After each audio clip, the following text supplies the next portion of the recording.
Analista político, un gusto conversar con usted, señora Adriansen. Ya habíamos hecho la introducción y yo le decía que me había tomado el tiempo de decir abrumadoramente el lunes la Comisión de Libertades Civiles, Justicia y Asuntos del Interior del Parlamento Europeo aprobó el informe para viajar sin la visa Schengen. ¿Por qué esta precisión de la Comisión? Porque hubo quienes dijeron esto ya es un hecho. Cuéntenos por favor esta buena noticia. Bueno, es una buena noticia porque, bueno, se ha aprobado y en segundo lugar porque se ha aprobado por una amplísima mayoría, ¿no? Solamente 2 votos en contra 50 aproximadamente, y mostraría que la cosa va por buen camino, ¿no? Faltan algunos pasos, o sea, que hay que insistir en eso. Hay 2 cosas que hay que insistir. Uno, que es una visa de turismo.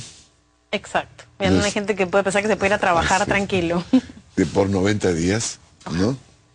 Y 2, faltan algunos pasos. Falta que pase el Consejo Europeo, que es una especie de cámara alta, digamos, del Parlamento, que está integrada por 28 jefes de Estado y de Gobierno, que se reúne en forma trimestral y un poco ve las cosas que se han aprobado y aprueba, y después informa al Pleno del Parlamento, ¿no es cierto?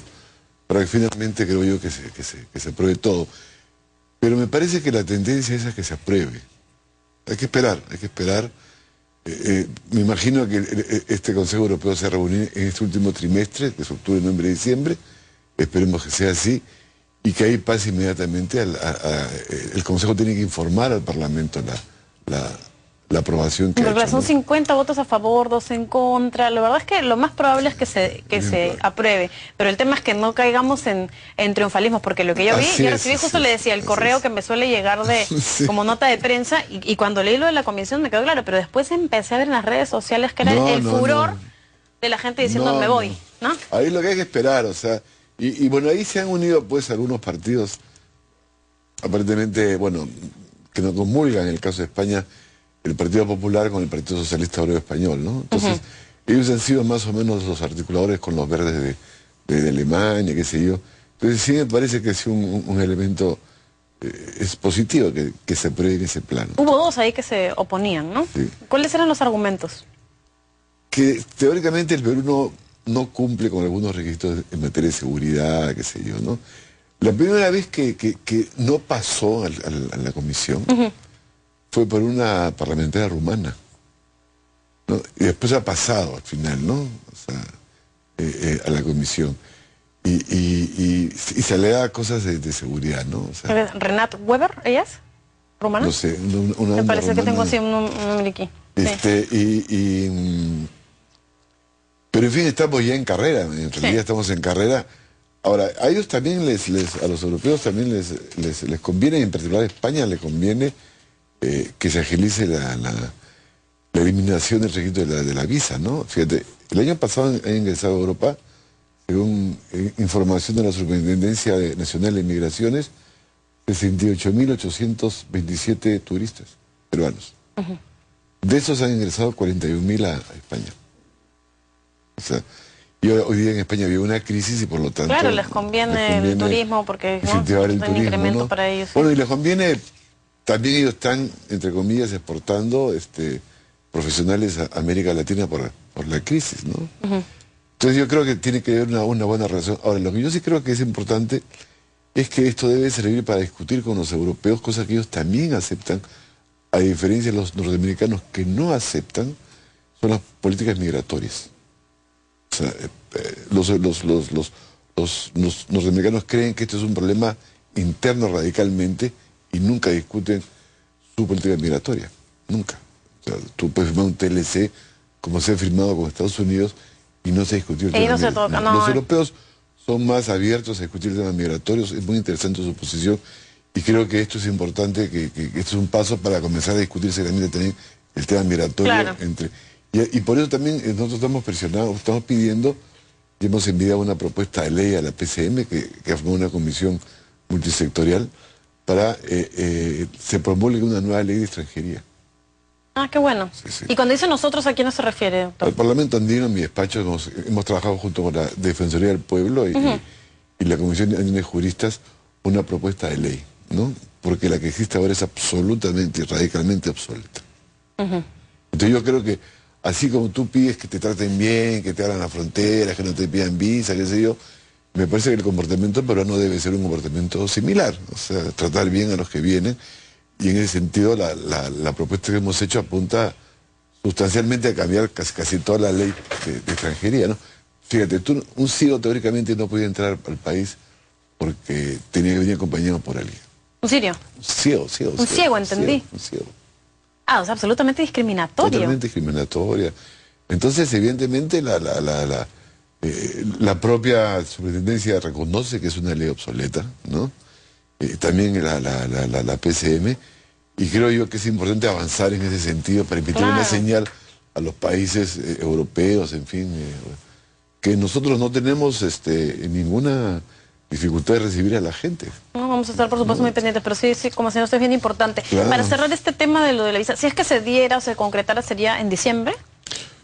Podría ser, todo depende. Es un aproximado. Si es que se reúne el Consejo Europeo en un último trimestre, si es que pasa el Parlamento, pero yo creo que hay que, y eso ya depende mucho también de entre comillas, los lobbies o presiones o trabajos que hagan los países como Colombia y Perú para que se apure el trámite, ¿no? España está muy interesada, me da la impresión de que se apruebe la ley. Entonces sería bueno que ahí también que se apure y que entre todos nos ayudemos a que se apure la aprobación, ¿no? Doctor, quería aprovechar también en la ocasión para tocar otros temas. Yo, como le decía, activamente he visto cuando usted tiene algún pronunciamiento sobre temas en general, ¿no? De integración, regional, intercambio.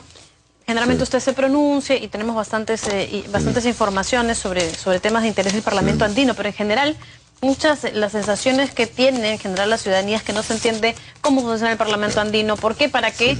Y esto ha hecho que últimamente se haya hablado ya, ¿no es cierto?, del cierre del Parlamento andino y que no hubiera repercusión. Yo siento que no ha habido como una repercusión del tamaño que de verdad ha debido tener. El Parlamento fue creado el año 79, ¿no es cierto? Para que se tenga una idea aproximada de las cosas que estamos haciendo, ¿no?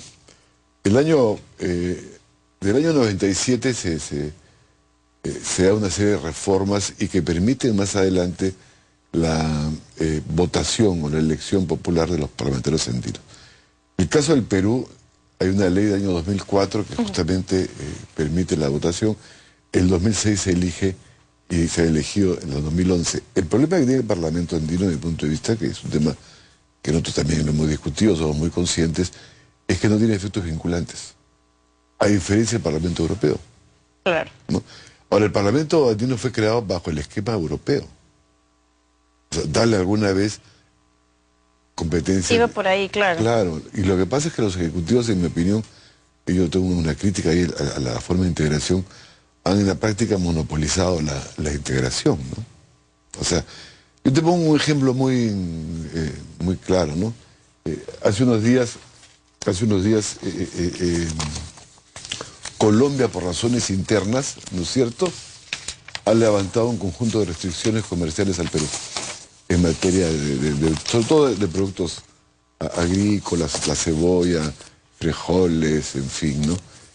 Entonces, en realidad, si tú tuvieses un espacio mayor que los ejecutivos, como es el caso europeo de un parlamento, tú puedes discutir mejor, ¿no es cierto? Porque tú puedes formar coaliciones parlamentarias, como se en Europa. La elección de los eurodiputados es una campaña interesantísima, ¿no? Entonces yo creo que no tener efectos vinculantes...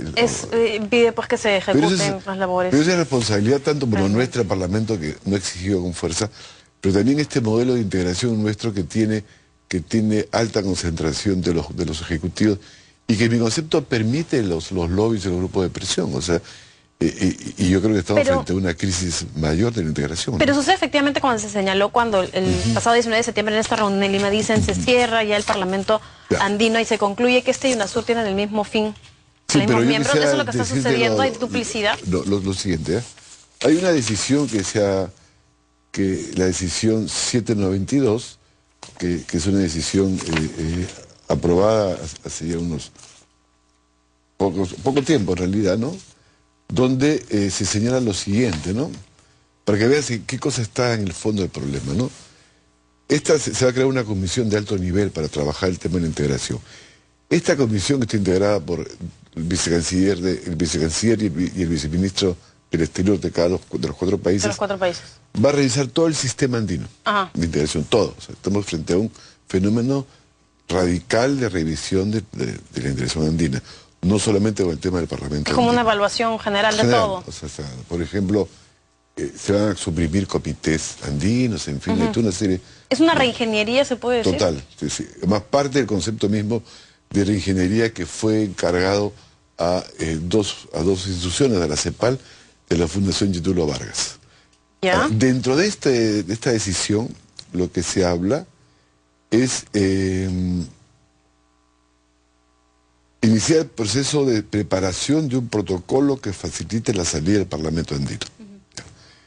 En este documento que te menciono, en esta decisión, se toma en cuenta como insumo los aportes del ministro de Ecuador, que dice lo siguiente. ¿Es el ministro de Relaciones Exteriores? Claro, ¿Ya? dice, ¿no? Parlamento andino. Fusión por absorción con el Parlamento UNASUR. Ajá.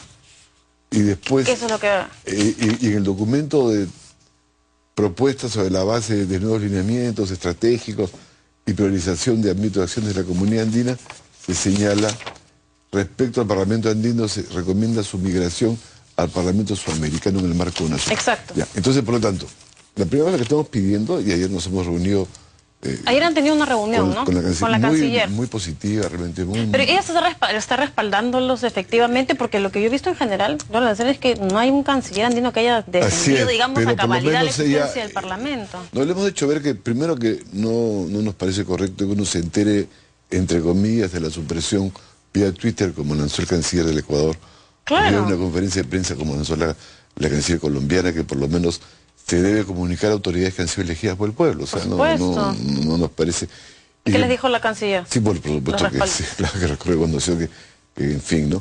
Pero fuera de eso, lo que nosotros estamos pidiendo es que discutir el protocolo. O sea, nosotros no nos negamos a que el Parlamento andino se extinga en un proceso de fusión o de nacimiento con el Parlamento UNASUR. Esa ha sido además nuestra línea.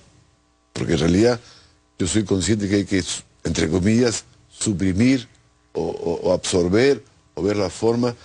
Hay Parlamento andino, hay Parlamento amazónico, hay Parlamento indígena, hay Parlamento de Mercosur, hay Parlamento de UNASUR. Entonces, los que se eligen solamente es el Parlamento de andino, en toda América del Sur. Paraguay acaba de elegir, por ejemplo, parlamentarios al Parlamento de UNASUR. Y Venezuela ha elegido parlamentarios al Parlatino, el Parlamento de América Latina. Entonces, yo creo que falta claridad sobre qué hacer. Eso hace falta como que ordenar, ¿no? Así es. Entonces, mi temor es que frente a una falta de visión, tú juegas a suprimir, ¿no es cierto? Es como en este país, si algo tú no lo puedes controlar, chau. Lo suprimes. Claro, mejor hay que hacer otra reingeniería. Sí. ¿Eso estaría sucediendo ahora con la comunidad andina? Me parece que sí. Mi visión es que hay, obviamente, desacuerdos, ¿no? Hay pero me refiero a la comunidad andina. Sí, claro. Sí. Yo creo que hay países como Bolivia y Ecuador que tienen una visión muy distinta a países como Colombia y Perú. ¿Y sabes por qué eso lo planteo? Porque estuve recibiendo información de que habían, digamos, pedido un recorte bien fuerte de personal, aproximadamente 60 funcionarios es la cifra que me han dado, y si es que esto forma parte de la reingeniería, porque lo que da la sensación es como decir, vamos suprimiendo poco a poco para que la CAN vaya desapareciendo. Bueno, efectivamente, ellos, básicamente los que laboran, que todos laboran con contrato, a fines de septiembre se ha suprimido, según la información que tengo yo, cerca del 80%. Ahora, no sé cuánto es el 80%, puede ser menos. Sí, pero ese es el camino para que ya finalmente desaparezca. Claro, y el problema es que se les ha avisado de forma casi intempestiva, ¿no?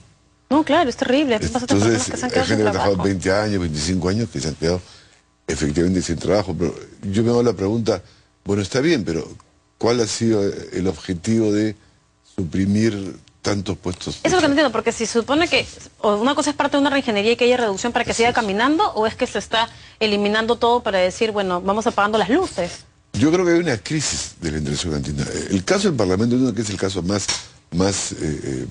sonado en términos mediáticos, esconde una crisis mayor, ¿no? O sea, en el caso del Parlamento andino yo creo que se juntan dos cosas importantes, ¿no? O sea, la voluntad colombiana, por razones internas, desde mi punto de vista. O sea, Santos tiene problemas para la reelección. O sea, creo yo, su aprobación fluctúa en el 19-21%. ¿Y en el caso de Ecuador? Y se ha agarrado de dos cosas Santos, y ahora tres, ¿no? Uno, el tema de Nicaragua con Zelaya. Claro. Dos, el caso del Parlamento andino en Colombia, que yo creo que tiene una mala imagen, es cierto, o sea, no pone eso. Y tres, ahora comenzar a poner aranceles al Perú y otros países por presiones de sectores agrícolas, Ahora, ¿no? en el caso de Ecuador es que también va Y el por caso ese del lado. Ecuador creo que es distinto. Yo creo que Ecuador tiene otra visión. Yo creo que es como decir, bueno, si tú estás con la lógica del TLC, la Alianza del Pacífico, qué sé yo, no tengo nada que hablar contigo, ¿no es cierto? Pero ayer que hemos escuchado esos pronunciamientos, como ha dicho usted, los cancilleres, ayer que se reunieron con la canciller de Arribas, ella dijo que quería que el Parlamento andino siguiera. ¿Qué les dijo? Y dijo que lo que hay que tomar en cuenta es que es un procedimiento que toma tiempo, básicamente, ¿no? O sea, ¿Pero para qué lado? ¿Para que se que continúe? No, o sea, la lógica es que el Parlamento andino tenga que desaparecer con el Parlamento UNASUR. Esa es la lógica. O sea, que había que tomar un proceso y con tiempo las cosas para hacer esta fusión. Es tan complicado, en mi opinión. Es bien raro, ¿no? Y tan apresurada esta decisión. Sí. Que el 9 de noviembre se tienen que inscribir los candidatos en Colombia al Congreso del Parlamento andino. El 9 de noviembre. Ok. De acá a unos 2 semanas, 3 semanas. Ajá. Esta decisión 797 le da 90 días a los países para que presenten un plan de trabajo. Es decir, en diciembre, porque esta es de septiembre. En diciembre los parlamentarios andinos en Colombia, teóricamente, van a estar inscritos. Y como está sujeto a voto popular en Colombia, ¿qué van a hacer? ¿Te das cuenta? O sea, no sé si me dejo explicar, o sea... ¿qué van a hacer? Por eso están pidiendo que no se presenten, pero yo ayer he visto la propaganda electoral que transmite lo que sería aquí la OMP colombiana, es que también anuncian elección de parlamentarios andinos. Entonces todo ha sido tan apresurado y enredado, ¿no? y en tan corto tiempo, salvo que quieran hacer pues un tipo 5 de abril, ¿no? Suprimir, lo cual es absolutamente ilegal. Terrible. Pero lo que yo iba cuando le mencionaba lo del caso de la canciller es porque a mí no me termina de quedar como que hay una posición clara, como hemos visto en el caso de la posición del Colombia. Perú es que hay que hacerlo primero que hay que protegerla, me da la impresión por la conversación, en fin, no quiero transmitir información que fue una conversación más bien privada, pero sí el Perú valora mucho la comunidad andina y todo, por lo tanto me da la impresión que la va a preservar en la medida de lo posible. Okay, con una pero idea que yo proceso comparto, de cambio. que hay que reformarla. Yo he trabajado en la comunidad andina muchos años, creo que es muy amplia, pero sí me parece que, en mi opinión, todo esto está mal hecho. Y el caso colombiano me parece clarísimo. Le quiero hacer una pregunta final, que es un tema que me hicieron una pregunta por el Twitter, que es, en el Perú, ¿cuántas personas trabajan en el Parlamento andino? Dicen que lo que más se cuestiona es el presupuesto porque es excesivamente alto y no hay resultados concretos. Eso ha dicho mi amigo García Belaúnde, Víctor Andrés Vitocho, ¿no? Es el 1% del presupuesto del Congreso. El 1%. 1.04. ¿No es cierto? Eso cuesta el Parlamento andino al Congreso de la República. ¿Y cuántos trabajadores hay? Trabajan 34 personas, porque cada parlamentario tiene los mismos asesores que como en el Congreso. En el Congreso igualito, o sea, no tenemos ni más ni menos. ¿Y las reuniones son cada mes? ¿No? Hoy día va a haber una reunión, dicho sea de paso, que arranca el 28 de octubre, el lunes en Lima, ¿no? Van a venir todos los parlamentarios andinos, incluyendo los bolivianos, los colombianos, ecuatorianos, para discutir este tema también entonces hemos invitado a la canciller, hemos invitado al secretario general. ¿A qué hora es la reunión? Va a ser lunes, martes, miércoles. Lunes, bueno, vamos a estar entonces el lunes va a ser pendientes, jornadas largas. Martes y miércoles van a ser plenarios, el lunes va a haber trabajo de comisiones. Entonces, para discutir justamente un tema que todos queremos que se discuta, ¿no? Claro, y yo creo que iba a decir algo para terminar, que una especie que siempre digo, ¿no? Sin parlamento andino, sin comunidad andina, o con una comunidad disminuida, fuertemente como lo que ahora en mi opinión, algunos países buscan, la integración sudamericana va a ser muy difícil. Porque la idea original de la UNASUR es que es de la convergencia entre la CAN y Mercosur. O sea, no es una cosa al margen de la CAN y Mercosur. Entonces, pensar en una UNASUR al margen de estas cosas no va a funcionar, ¿no? Bien. Le agradezco muchísimo por estar con nosotros Carolina, esta mañana. Ya seguiremos conversando, entonces estamos bien pendientes del tema. Aquí tengo información sobre cuántos hay en el mundo de los migrantes. Gracias. Lo que tú quieras. Muchas gracias por venir, ti. estamos muy interesados. Alberto Adriancén, parlamentario andino, analista política, estuvo conversando con nosotros. Hacemos una pausa y regresamos.